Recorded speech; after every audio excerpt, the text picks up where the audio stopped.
આકાશવાણી અમદાવાદ વડોદરા. હવે આપ સાંભળશો ભાવનગર જિલ્લાનો સમાચાર પત્ર, જેના લેખક છે સુરેશ ત્રિવેદી. ભાવનગર શહેર અને જિલ્લામાં આ વર્ષે ચોમાસાને 1 માસ પૂર્ણ થયો ગણાય. ત્યારે ભાવનગર શહેરમાં આ વર્ષે વરસાદમાં 41%ની ઘટ રહી ગઈ છે, જ્યારે ભાવનગર જિલ્લામાં વરસાદમાં 16.38%ની ઘટ રહી ગઈ છે.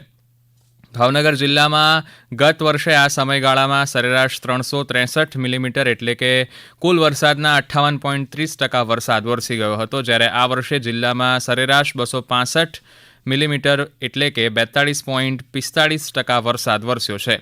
દરમિયાન ઉમરાળા તાલુકામાં 6 મિલીમીટર વરસાદ વરસતા સિઝનનો કુલ વરસાદ 290 મિલીમીટર થયો છે, જ્યારે મહુવા તાલુકામાં 4 મિલીમીટર વરસાદ વરસ્યો હતો. તો ભાવનગર શહેરમાં ગત વર્ષે 15 જુલાઈ સુધીમાં કુલ વરસાદ 484 મિલીમીટર વરસી ગયો હતો, જે સિઝનના કુલ વરસાદના 65% હતો, જ્યારે આ વર્ષે ભાવનગર શહેરમાં 15 જુલાઈ સુધીમાં કુલ વરસાદ માત્ર 186 મિલીમીટર છે, એટલે કે સિઝનના કુલ વરસાદના 24% જ વરસાદ થયો છે. એટલે કે ગત વર્ષની તુલનામાં શહેરમાં વરસાદમાં 41%ની ઘટ રહી ગઈ છે. જુલાઈ માસમાં વરસાદ તો આવ્યો, પરંતુ ભાવનગર જિલ્લામાં વ્યાપક અને ધોધમાર વરસાદ ન વરસતા હજી જિલ્લાના 5 જળાશયો તળિયા ઝાટક છે.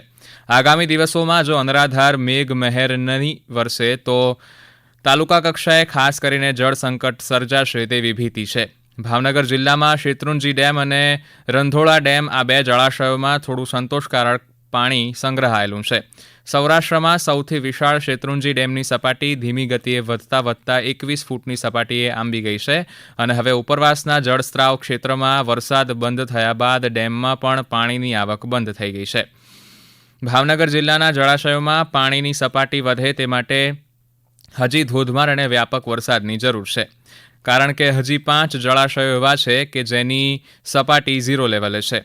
ભાવનગર જિલ્લામાં પાક અને પાણીમાં જીવાદોરી ગણાતા શેત્રુંજી ડેમમાં આ વર્ષે સપાટી 15 ફૂટથી થોડી વધુ હતી, તે ગત સપ્તાહથી વરસાદને લીધે વધીને 21 ફૂટે પહોંચી હતી, અને હવે ઉપરવાસમાંથી પાણીની આવક બંધ થઈ ગઈ છે. ભાવનગર જિલ્લામાં 12 મુખ્ય જળાશયો છે, તેમાં પાણીની કુલ સંગ્રહ ક્ષમતા 495.19 મિલિયન ક્યુબિક મીટર છે.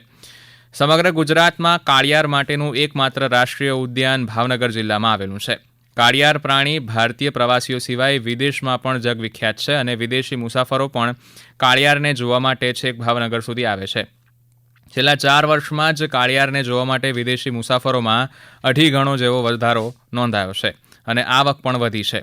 શિડ્યુલ 1 હેઠળ આવતું કાળિયાર સ્વભાવે એકદમ શાંત, મૃદુ તેમજ ગભરું પ્રાણી છે, અને આ નેશનલ પાર્કમાં ગુજરાત સરકાર દ્વારા સંરક્ષણ અને ખોરાક માટેની વિશેષ કાળજી રાખવામાં આવી રહી છે. ઈસવીસન 1976ના વર્ષમાં સ્થાપિત આ ઉદ્યાન સૌરાષ્ટ્ર પ્રદેશના ભાલ ક્ષેત્રમાં આવેલું છે. આ ભાલ વિસ્તારમાં આવેલા ઘાસના મેદાનો કાળિયારને ખૂબ જ માફક આવે છે. આ ઉદ્યાનમાં અંદાજે 5000થી વધુ કાળિયારનો વસવાટ છે, અને તેની સાથે વરુ, બસ્ટર્ડ પક્ષી એટલે કે ઘુરડ પક્ષી વગેરેના સંરક્ષણ અને સંવર્ધનની કામગીરી ગુજરાત સરકાર દ્વારા કરવામાં આવી રહી છે. ભાવનગર જિલ્લામાં દર વર્ષે 4 લાખ હેક્ટરથી વધુ ખરીફ પાકોનું ખેડૂત દ્વારા વાવેતર કરવામાં આવે છે, જેમાં આ વર્ષે ચોમાસું શરૂ થતાં જ ખેડૂતો દ્વારા 50% જેટલું વાવણીનું કાર્ય પૂર્ણ કરી દેવામાં આવ્યું છે. ત્યારે આગામી દિવસોમાં પણ વાવેતર વધશે. જિલ્લામાં સૌથી વધુ 1,35,041 હેક્ટરમાં સૌથી વધુ કપાસનું વાવેતર કરાયું છે. મહુવા 15,420 હેક્ટરમાં મગફળીના વાવેતરમાં પ્રથમ છે, તેમજ ગારિયાધાર તાલુકામાં 29,700 હેક્ટરમાં કપાસનું સૌથી વધુ વાવેતર કરવામાં આવ્યું છે. જૂન 2024 દરમિયાન માત્ર 10 જહાજ અલંગમાં બીચ થયા છે, અને 59,796 મેટ્રિક ટન તેનું વજન નોંધાયું છે. અગાઉ અલંગનો સૂરજ મધ્યાહને તપતો હતો ત્યારે પ્રતિ માસ સરેરાશ 30,000 જહાજ બીચ થતા હતા, પરંતુ છેલ્લા 3 વર્ષથી જહાજની સંખ્યામાં ઉત્તરોત્તર ઘટાડો નોંધાઈ રહ્યો છે.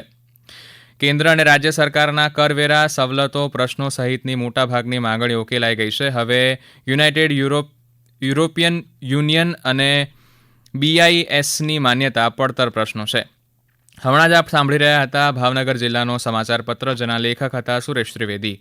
પ્રસારણ આકાશવાણીના અમદાવાદ વડોદરા કેન્દ્ર પરથી કરવામાં આવ્યું. નમસ્કાર.